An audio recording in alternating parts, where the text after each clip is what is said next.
Welcome, everybody, to the Bible Search and Rescue podcast. Bible Search and Rescue is part of the Westar Institute. My name is Chad Vinters. I'm a Westar scholar and your host for the Bible Search and Rescue podcast. And today we are very excited because we get to come back to part 2 of our conversation with Westar scholar and overall legendary, awesome person, John Dominic Crossan, whose book, Paul the Pharisee, A Vision Beyond the Violence of Civilization, is out. It's available now to purchase on Amazon, and we're going to return to our conversation and look at the other part of the equation when it comes to Dom's new book. Dom, how are you this morning? It is great to be with you once again, Chad, and always. Thank you. It is a pleasure to have you here. And are you excited? The book is out. It's here. Yes, and I'm very, very satisfied with it in terms of format. Obviously, of course, I think the content is magnificent. I mean, what can I say? Yeah, brilliant. I love it. And as the person who did not write the book, I would agree with you. Absolutely wonderful piece of work here. Something that brings an important element to the conversation that goes beyond what many people think about perhaps just Westar as being like the historical. There's something deeper to this one that I think we get to discuss here. So as we get started, Dom has prepared a video he wants us to take a look at. So we're going to watch that. It's about 9 minutes to intro the book, and then we'll return to the conversation.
All right, so Dom, let's dive in and talk about East versus West. Right. So this is an important element of where we start with this, the idea of Byzantine art.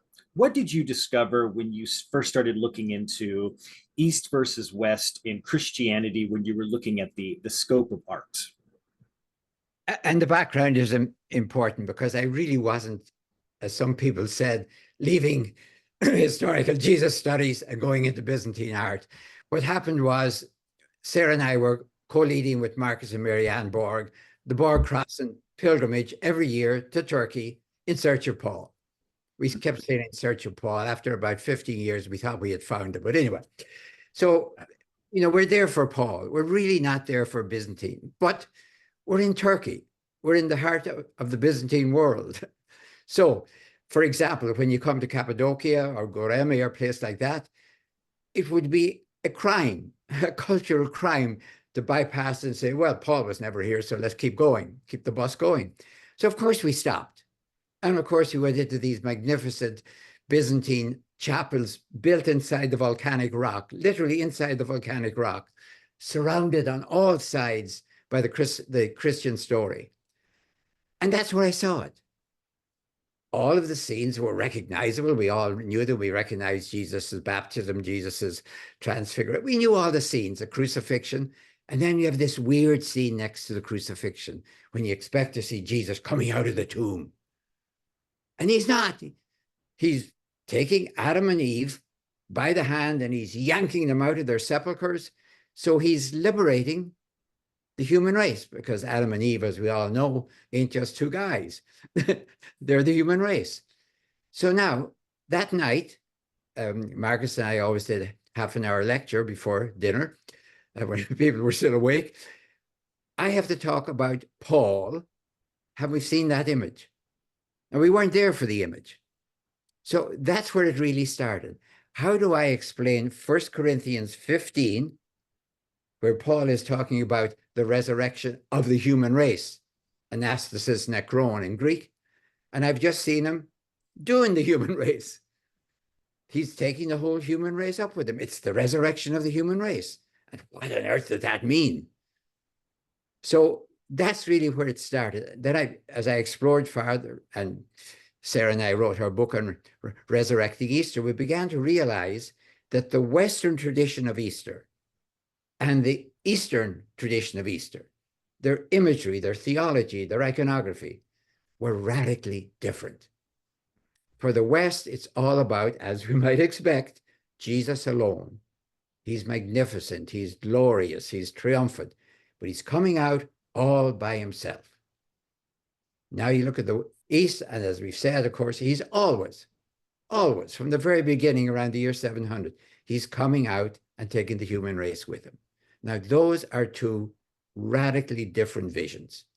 So in one sense, it started between 2000 and 2014 when we were going annually to Turkey. And then when Sarah and I would travel by ourselves very often and go around the whole Mediterranean until we kind of were absolutely certain, yep, this isn't a weird thing in Turkey. The West and the East have radically different visions of Easter. And so the big question for me was, well, with which would Paul be at home? If you showed him two images, like, as it were, here's the Western, here's the Eastern, which of these, Paul, would you think is about the resurrection? And might you think, and this raises another huge issue, would you think the Western was really just an ascension? I shouldn't say just an ascension, but an ascension, let me put it that way. And the East is a resurrection.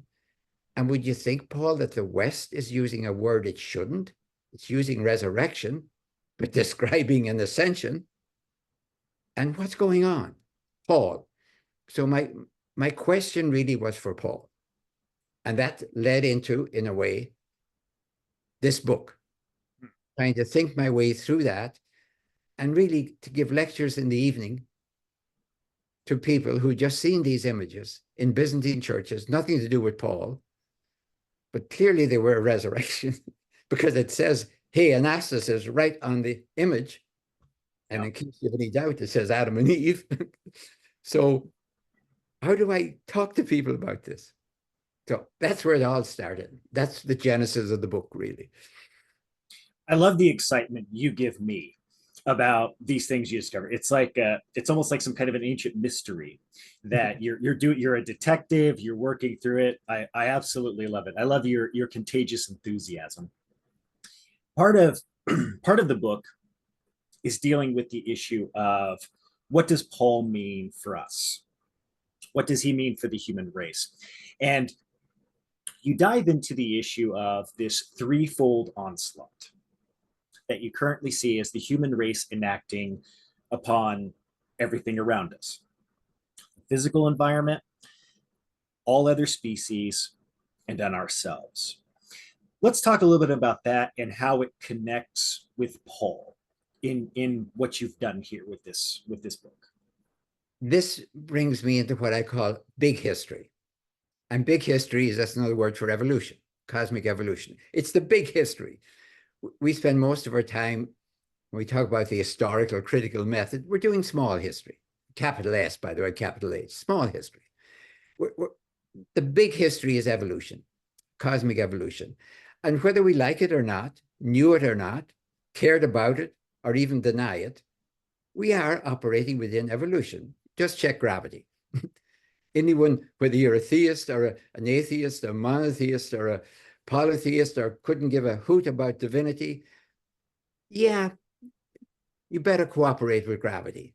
And so do the stars and everyone else. So yeah, I think whether you're a Protestant, Catholic, Jew, Muslim, or Hindu, yeah, gravity probably works the same if you step off a 30-story building. Okay, so that's what I'm talking about, evolution. Yep.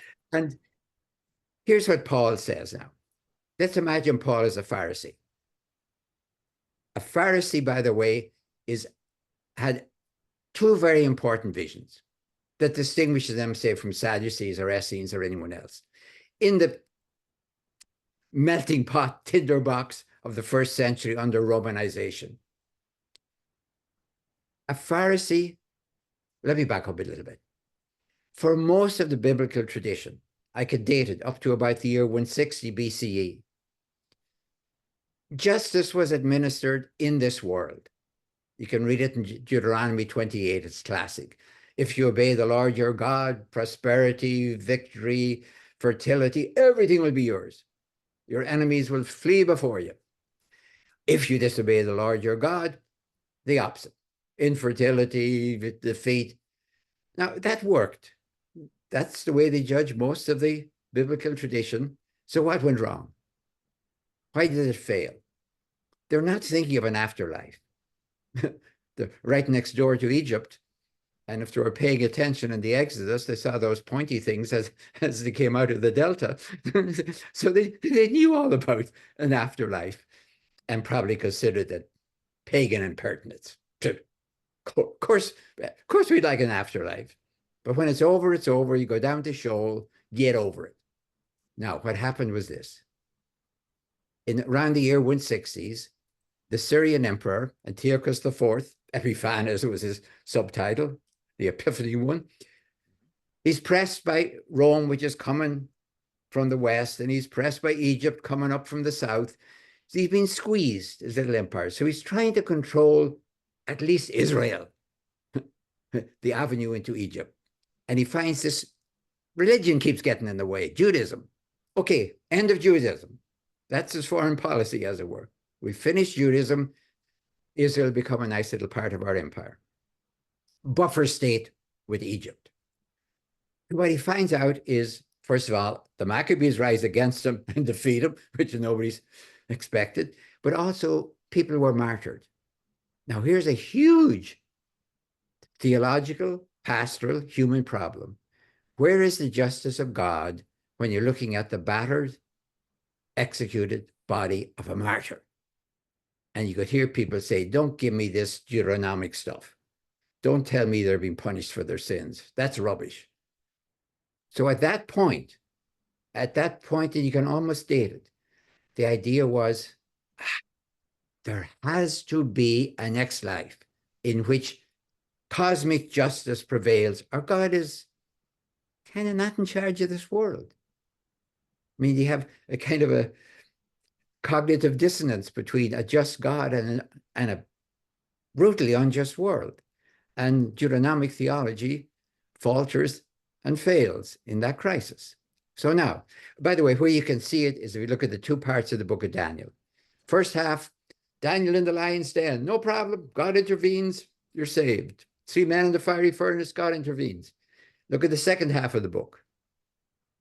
Now we're waiting for maybe there's a next life. There's some kind of a resurrection of the dead. But what is at stake is this: cosmic justice. Is the world a just place? And the Pharisaic answer, now it's a very precise answer. It's not when you and I and each of us die, we'll be judged by God and there you have it. No, no, no. At the very end of time, there will be a judgment on the whole human race together. Like everyone will rise, and it gets almost ludicrous when you try to describe it. Everyone will rise. Let's not get into cannibals and stuff like that. Everyone rise. There'll be a great big public court, as it were, judgment, and then heaven or hell. That's the Pharisaic vision. That's what Paul had as a Pharisee. When he became a Messianic or a Christic, not a Christian, but a Christic Pharisee, he brought that whole thing forward in time and said, in this startling statement in 1 Corinthians 15, I think it's about 20, it's begun. The great cleanup of the human race, the manifestation of God's justice has begun with Jesus. Therefore, Jesus is not ascended to God. That's nice. Caesar got that. Moses got that. Romulus got that. Jesus could have got that. But that's ascension. To claim resurrection is to claim, for Paul, that the great divine cleanup, the justification of the world has begun. Now, for example, then, when I look at that today, asking, is Paul relevant? I'm not talking about God. I'm leaving God out for the moment, because what I know, and what we all know, whether we like it or not, is that whether God exists or not, evolution does. And whether God, if you are a theist, then God works through evolution, whether you like it or not. I say, get back to gravity. I don't know if somebody wanted to say that every human being in the whole world is held and positioned by God individually. Well, I don't know much about that, but I would say evolution is there. So then I have to reread Paul. Paul says at the end of time, no, Paul says it has begun already. Okay, so in time, there is a judgment going on. Oh, Paul, that sounds awful like what we see every day around us. You mean the great final judgment is not at the end of time, it's in time, so it's going on right now. Ooh, that looks like what I see about our species, which came out of Africa, about, give us 70,000 years ago, our species, Homo sapiens I'm talking about. And we launched an attack on our world, call it the environment, and on all other species, including ourselves, of course. And how are we doing now, 70,000 years later? How is the climate? How is biodiversity? How are weapons of mass destruction? So, okay, I see Paul now when he talks about resurrection, I'm thinking responsibility. Not just mine or yours, yes, but cosmic responsibility, the responsibility of our race, looking at the record. And when he talks about judgment, I'm talking about accountability. And when Paul talks about heaven and hell as future states, I'm seeing them as present options. And when Paul talks about divine forgiveness I want to talk about the fact, the actual fact that we can change. We are not doomed to do what we have done. Human nature is not inevitably violent. It's just culturally violent. It's not naturally violent. And the same way when Paul can talk about divine mercy, I see that as the time within which we can change before it's too late. So I decode his whole challenge in the first century, dependent on God sort of acting directly. And I see it, whether you want to talk about God or not, I am deliberately abstaining from that discussion because I think it's a giant, divine, transcendental red herring. So we don't face the challenges of evolution and our role within it as a species. So that's really what the book is about. It's the relevance of Paul for now. Absolutely. And that really shines through in this, as you and I were discussing a little bit beforehand.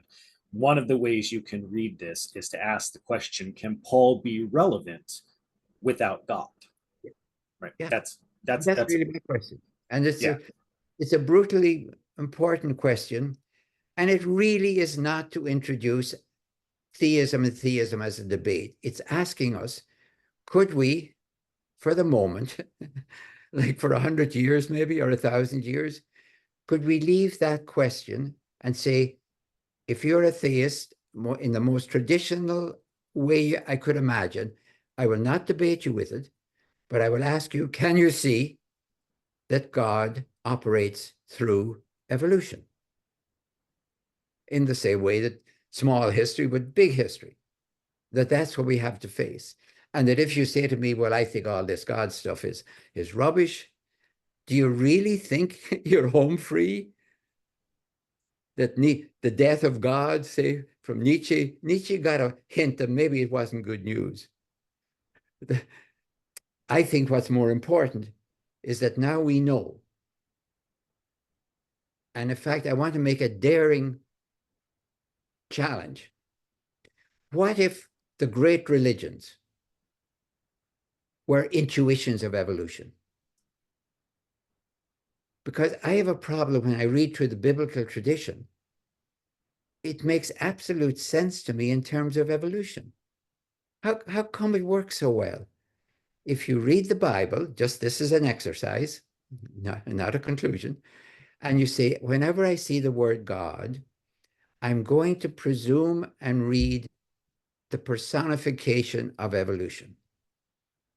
In the same way, to use a kind of a slightly flippant example, when I think of Christmas and think of Santa Claus, one's kind of the personification of the other. Yeah. So why does it work so well? I read, for example, in there that God judges empires and they're all doomed. And I look at history and I find that they're all doomed. Yeah. And I can explain pretty much why they're doomed without ever mentioning God. Why does it seem to work, to put it very bluntly, with or without God? That's, I think, what we have to face. Yeah. Put it as yeah. And part of what you do that really brings this to life is you drive home the notion that Paul is valid within the realm of philosophy. And you specifically look at three philosophers, you bring them into the equation that address Paul as having value within philosophy. Would you mind talking about that a little bit? No, I'd love to actually. Let me go back for the moment to those tours in Turkey. Obviously, the 30 or 40 people who came with us were interested in Paul. Sure. To be really honest, they were more interested in could we make sense of Paul? Because the first mornings we'd sit around in a big circle, 40 people, and say, why are you here? And we go around the circle. And it came across pretty clear, we're here in one last desperate attempt to find redeeming social influence in Paul. And we figure if you guys can't do it, it can't be done. So I always felt I was kind of, how would I put it, pleading All I am asking is give Paul a chance. I see me pleading all the time. It never happened with Jesus, by the way.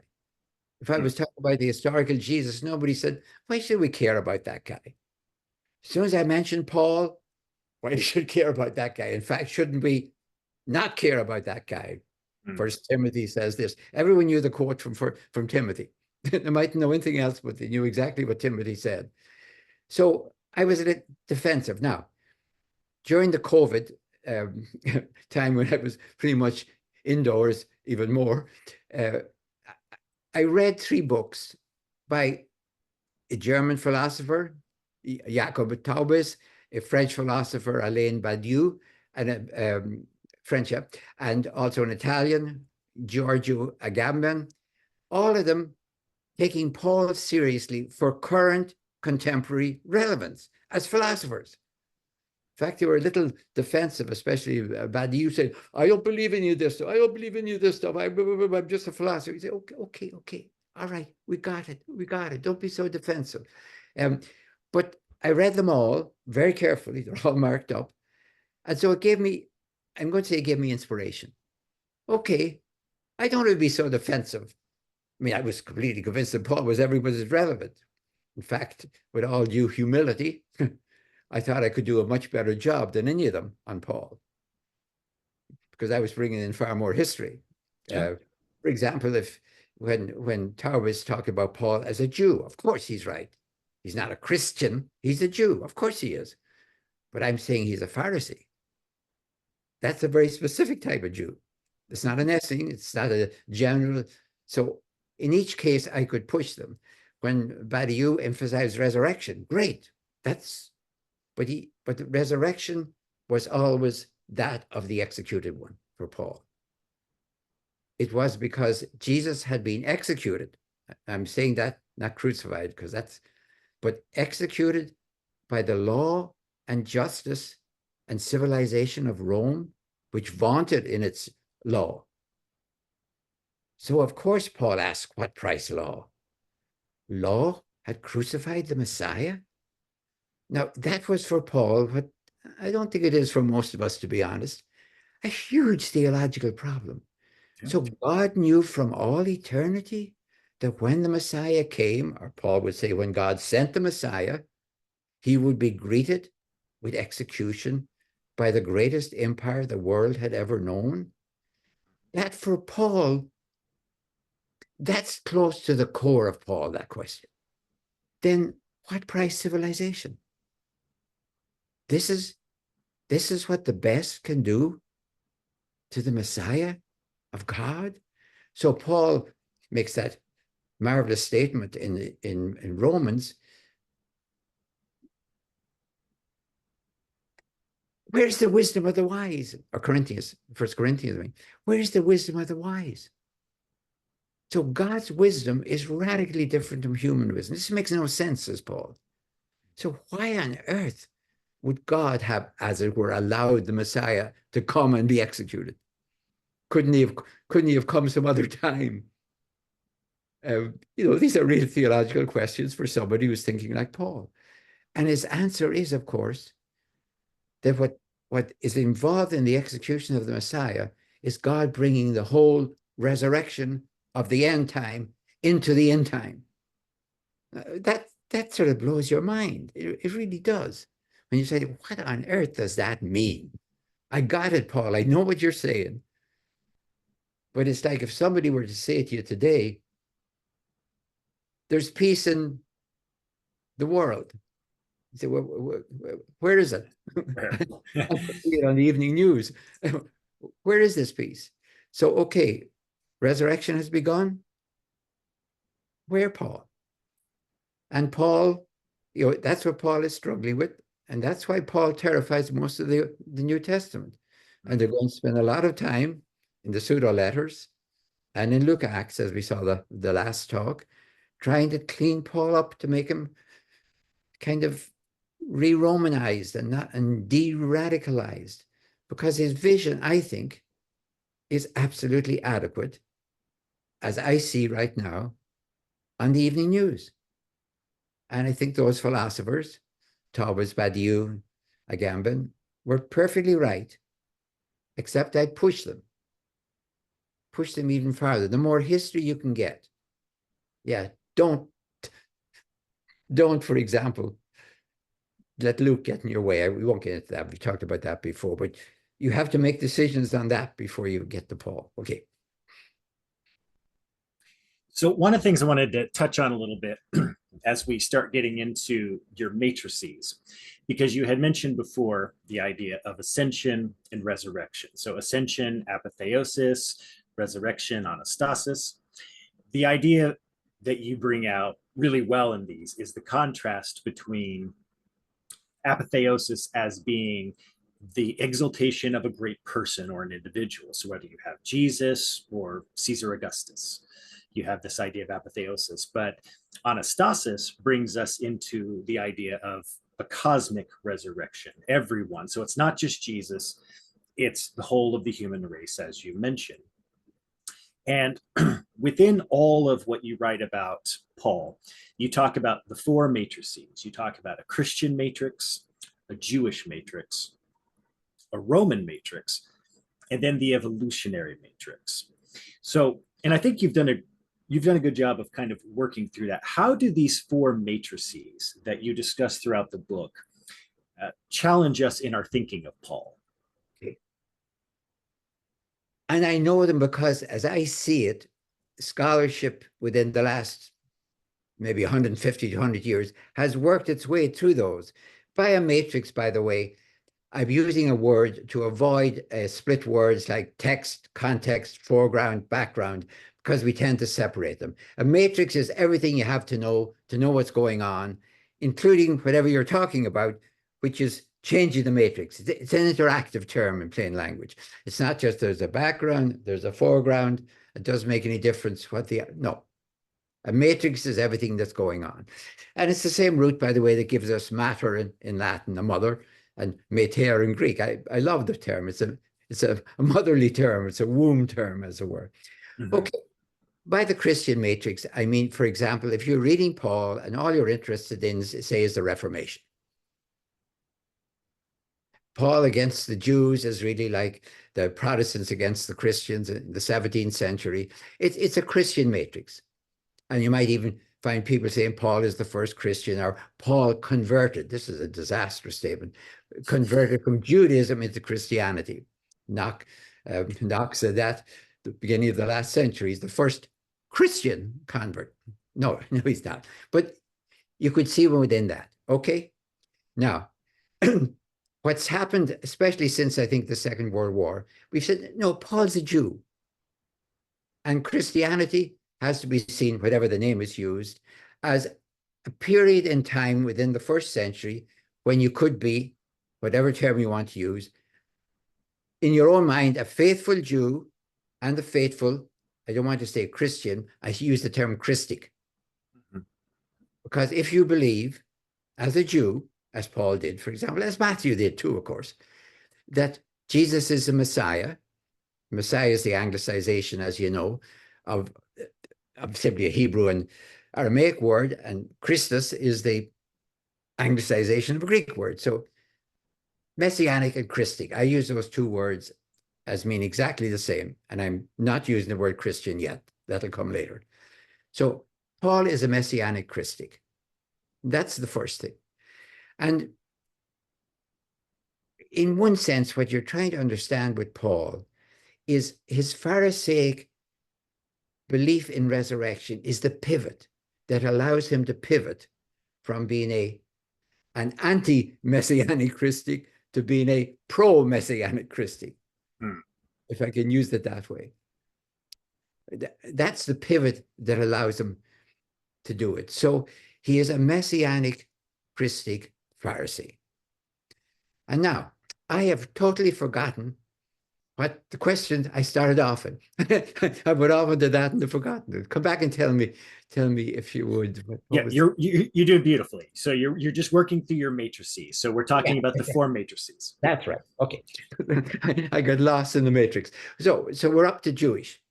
You have to understand Paul within a Jewish matrix. Now, controversial though, because he's a Messianic, Christic Jew. Okay. And what about the elephant in the room, or the herd of elephants in the room? This is Israel under Romanization and the diaspora under Romanization. Can you really leave out the Roman Empire until all of a sudden in the creed, this guy Pilate pops up out of nowhere? So Romanization. So within the Roman Empire, that's what I mean. I mean, you could be fighting tooth and nail against the Roman Empire, but whether you like it or not, that's your wider matrix. So we're starting to imagine these matrix getting wider and wider. So the Christian one within the Jewish, within the Romanization one. And that's why I use the Russian dolls as my image, because each one is within the other. It's in there, and you can take it out and see it, as it were. So now, the challenge of the book is the fourth matrix. Can we simply stop and say, well, Paul is a diaspora Jew, of course. He's a Messianic Jew. That's my argument. He's a Pharisee. He's a Pharisaic, Christic. And he's against the Roman Empire. End of story. So you might say, well, the Roman Empire is gone, so what's the big deal? Then you say, well, the American Empire is still here. Okay, so Paul is simply updated for each new empire. Do we never ask how come empires keep coming? Did Paul not know enough, having surely read, say, Daniel 7, that there was, leave out the Assyrians for the moment, but there was the Babylonians, the Medes, the Persians, the Greeks, and now the Romans, and empires are getting more powerful. And it's hilarious, by the way, to watch poor old Josephus when he's doing Jewish antiquities and he's trying to maneuver his way around Daniel 7. He's scared that the Romans, which are the present empire, may draw the conclusions that God's against empire, which of course is what anyone who reads it will. So Josephus just loves telling about how a Jewish seer called Daniel could tell Nebuchadnezzar's dream. Oh, that's lovely stuff. That's kind of what he's taking of himself with Vespasian. But that God's against empire? Well, let's skip over. Watch him skip over Daniel 7 when you read him. Anyway, so the next question is what I call the evolutionary matrix. We have to ask, because Paul asks it. I am not convinced that Paul said this is all about the Roman Empire. And if the Roman Empire went away and maybe would be replaced by the Christian Empire, oh, that would be lovely. That is Luke, but it's not Paul. So I think we have to move the matrix into big history, as I call it, evolution. Now, taking all of that with us, I'm presuming we have worked our way through those. If there's somebody today who's still thinking of Paul as a Jew, quite rightly, but the Roman Empire is just kind of annoying background or something, that's not Paul. So I'm pushing the matrices to try and say now, and it really is a generative question. Let's think about Paul within cosmic evolution, and let's take the clue, what he says about the execution of Jesus, as a cosmic injustice. Let me stop for a second. I'm afraid we can't feel what Paul feels. I don't think we can actually feel when I use this language, when God sent the Messiah, he sent him smack into the Roman Empire at the height of its power, the greatest empire at the greatest moment. Yeah, I'm going to say under Augustus. And under Tiberius. And they executed him. Let me try and imagine a slight shock. Supposing Martin Luther King Jr. had been imprisoned by our justice system, put on trial for treason, let us say, and executed. Now, I don't mean lynched. I don't mean anything like that, or assassinated. I mean formally processed, everything, and executed. Now, put that, as it were, to the power of 100 or whatever. That's what strikes Paul. this upsets not just the whole meaning of the universe is upset by this. What is God up to? That's what he calls it, the mystery that was hidden from all time. That's the mystery for him. Yeah. From all eternity, from his way of thinking, God knew this was going to happen. So all of creation, everything consummated in an executed Messiah. Now, I think if we can't get that, we never get Paul. We think it's about circumcision or something like that. There's lots of things that Paul's involved with. He spends most of his time mad at the Corinthians. But these are the bread and butter matters of his daily life. This is the heart of Paul. Yeah. And I think it's so hard in a modern setting when the story of Jesus has become so commonplace. People wear their crosses. Jesus died for my sins. To understand the sheer gravity of that notion in the first century, that this great messianic event that was supposed to radically reshape everything for us materialized in Jesus's execution by the state. Yeah. And it's because the state for Paul, the only term I can use, and I use it in the subtitle, as you know, is civilization. Yeah. And usually we think of that as a good word, because certainly barbarism isn't a good word. But Paul is pushing us to try and imagine, I think I coined this word, post-civilization. And when civilization itself becomes a crisis, there will be people who will go back to barbarism. Well, at least that's the alternative. No, the alternative is post-civilization. But we have to imagine that. What would that look like? We haven't a clue what a peaceful world would look like. I mean, in other words, what would have to change to have a peaceful world in which peace was taken to be normalcy, in which everyone took it for granted that anything beyond peace would be some kind of abnormal situation, which couldn't be the normalcy of life, right? Which it is right now. So that's what we're glimpsing in Paul, a vision of post-civilization, except we know, of course, that Paul thought in terms of time that this would be consummated maybe even within his own lifetime or within his generation's lifetime. And we know he was off by 2,000 years and counting. Yeah. But the question is, the vision is still solid. And even more so because we've seen, if you were talking to Paul in the first century, I think you might have said to him, oh, get over it, Paul. We have Pax Romana. We have peace. What are you talking about? The world is at peace. Now, we won't talk about the periphery on the Danube and the Rhine and all the rest, but, you know, come on. Within the Roman cordon sanitaire, everything is peaceful. It is. Nobody's getting beaten up by the legions on the streets of Alexandria or Rome or Antioch. Come on, Paul. We have peace. And I don't know what Paul would have said in his language, but he would have said, this is just a lull. Don't you understand it? There's lulls between empires. If he knew enough, he might say, David did fine in a lull, and so did the Maccabees do fine in a lull, but empires come, and they're always stronger and more violent than the one that went before. Always. That's the dream of civilization. And Paul might say, don't you see it's a nightmare? Now, he wouldn't know how right he was, because he wouldn't know anything like the weapons we have today, right, that threaten the world.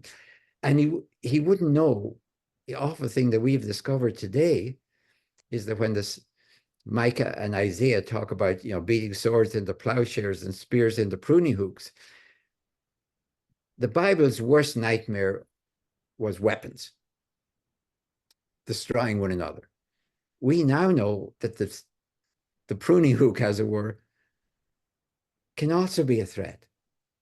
What about climate? What about the environment? They didn't even glimpse. Well, I know, obviously, they said the world belongs to God and creation, of course, but they didn't have a dream that we could either overpopulate the world or over commercialize the world. They didn't have a dream of any of that. So we see layers of danger beyond even weapons of mass destruction that they never even glimpsed, couldn't even have glimpsed, couldn't even understand what we could do to the environment. Well, and something you bring out that's a contrast to that within Paul's, you describe as this fourfold vision that Paul has of religion, nonviolence, justice, and peace as a contrast to Rome. And that this is something that, again, within this evolutionary matrix, is the vision of post-civilization, the ability for us to step beyond what we kind of accept as the normalcy, whether you view it through imperial eyes, nationalism, any of these various ways, essentially emancipating Paul, whether it be from the Reformation, fundamentalism, or even theism, into the realm of metaphor and parable, to say that Paul's vision of post-civilization is an aspiration for us to look beyond ourselves and even beyond God, to look at the real life consequences. So judgment is not just, God raises everyone to judgment. We're talking about judgment as being real life consequences for our actions. Yeah, we're talking about the difference, to put it very simply, between divine punishments and human consequences. And I distinguish a consequence from a punishment real simple. A drunk driver smashes a car into a tree, fined by the police, that's a punishment. Smashes the car into a tree, kills the driver, that's a consequence. So I'm translating divine punishments into human consequences. That's the logic of the hermeneutic, really. And I think we can see them, whether we like it or not. Because the worst day of Roman slaughter in the Mediterranean, even when they were having the civil wars, you can't cut down an olive tree with a sword. The olive tree will win all the time. We can destroy in a way that they couldn't even glimpse in the first century. And that is our challenge. And the trajectory is not consoling. And I'm not doing prophecy now, I'm doing trajectory. That the pattern that I see all the way from Genesis 4, when Cain kills Abel and Lamech escalates the thing, you strike me, I'll kill you, is escalatory violence. Now, if everything was the same now as in the first century, it would be unfortunate. It would be unfortunate, be like bad weather.